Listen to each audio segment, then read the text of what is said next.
Bentar. Halo, Assalamualaikum warahmatullahi wabarakatuh. Perkenalkan, saya Trisanti Amelia dengan NIM 2106019. Baiklah, di sini saya akan menjelaskan tentang bab 14 yaitu pengujian hipotesis sampel kecil. Di bab 13 ini akan membahas tentang sampel kecil dan ciri-ciri distribusi des student, pengujian rata-rata hitung populasi, pengujian selisih rata-rata hitung populasi, pengujian data berpasangan. Selanjutnya saya akan menjelaskan apa itu pengertian dari sampel kecil. Sampel kecil yang jumlah sampel kurang dari 30, maka nilai standar deviasi berfluktuasi relatif besar, sehingga nilai uji Z tidak bersifat normal. Oleh karena itu, untuk sebaran distribusi sampel kecil dikenal sebagai distribusi T atau D student. Nilai-nilai distribusi T dinyatakan sebagai berikut. Selanjutnya yaitu ciri-ciri distribusi T student. Yang pertama yaitu distribusi T student sepertinya distribusi Z merupakan suatu dapat menempati semua titik pengamatan. Yang kedua yaitu distribusi T student seperti dan distribusi dengan nilai rata-rata sama dengan 0. Yang ketiga yaitu distribusi T student bukan merupakan satu kurva seperti kurva Z, tetapi keluarga dari distribusi T. Setiap distribusi T mempunyai rata-rata hitung sama dengan 0, tetapi dengan standar deviasi yang berbeda-beda sesuai dengan besarnya sampel atau N. Ada yang berbeda dengan distribusi untuk sampel sebanyak 15,25 dan sebagainya. Apabila sampel semakin besar, maka distribusi T akan mendekati normal. Semakin banyak sampel mendekati normal, maka bentuk kurvanya sangat berbeda.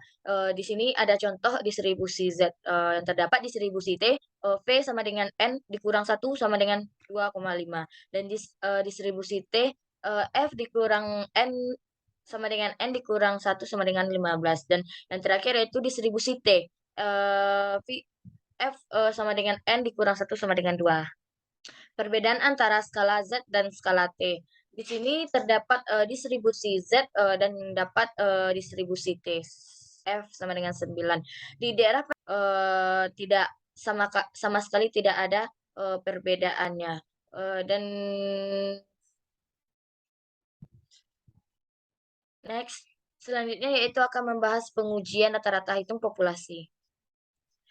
Tahapan penguji rata-rata hitung populasi. Tahapan penguji rata-rata hitung populasi dalam sampel kecil yaitu merumuskan hipotesis 0 dan hipotesis alternatif HO dan H1.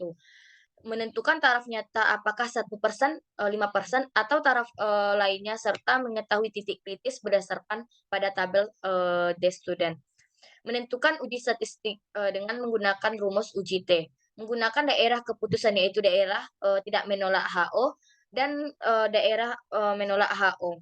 Dan yang terakhir yaitu mengambil keputusan untuk menolak dan menerima dengan membandingkan nilai kritis taraf nyata dengan nilai uji T. Selanjutnya yaitu pengujian selisih rata-rata hitung populasi. Pengujian selisih rata-rata hitung populasi dirumuskan dari varians gabungan sebagai berikut. Di sini terdapat gabungan rumus dan uji T menjadi seperti berikut. Di sini terdapat keterangannya. Nilai pembagian pada varians gabungan yaitu N1 ditambah N2 dikurang 2 juga merupakan derajat bebas gabungan antara dua sampel. Sedangkan untuk satu sampel, derajatnya yaitu pengujian data berpasangan.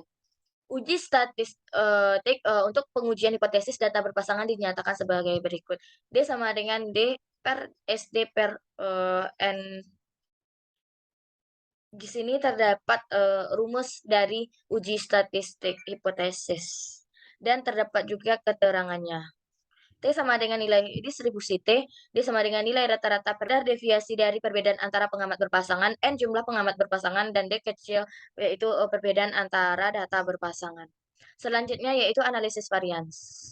Ciri-ciri distribusi F yang pertama yaitu distribusi F lebih miring dengan distribusi T, yaitu mempunyai pada gambar di atas terlihat bahwa distribusi dengan derajat bebas pembilang 5 dan penyebut 5 yang ditulis DF 5,5 mempunyai distribusi 10,7 dan DF 29,28. Yang kedua yaitu distribusi F tidak, pernah mempunyai nilai negatif sebagaimana pada distribusi Z. Distribusi Z merupakan nilai positif, di sisi kanan dan negatif di sisi kiri nilai tengahnya. Distribusi F seluruhnya adalah positif, atau menyulur ke positif dan merupakan distribusi kontinu yang menempati seluruh titik kurva distribusinya. Yang ketiga yaitu nilai distribusi F mempunyai rentang dari, tidak terhingga sampai nol. Apabila nilai F meningkat, maka distribusi F mendekati sumbu X, namun tidak pernah menyentuh sumbu X tersebut. Yang keempat yaitu distribusi F juga memerlukan syarat.